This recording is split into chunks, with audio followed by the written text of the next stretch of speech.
Hey, Bruce Myers from Titusville, Pennsylvania. I got your little Hot Rod 346 ready to go here. It's a 50cc 346. They also had a 45cc version. This is the 50cc. Let's check her out.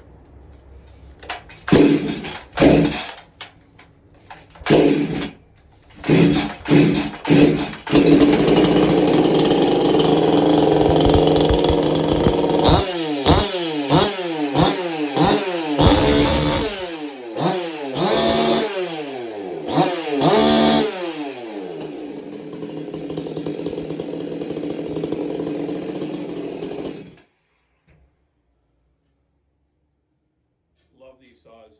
A friend of mine, Magnus Johansson in Sweden, was one of the developers of this saw. It's one of my favorite saws. I have one for my daughter. I'm building her, and she's helping me do it together with her. And I'm going to teach her how to run it. So, Bruce Myers, enjoy the saw. Have a good day out there in Pennsylvania. I checked out your state. You're kind of on the bottom end of Lake Erie, I think. But yeah, nice area. Keep your saw on the wood, stick in the ice, rubbing the road. Hope you have a good fall and winter.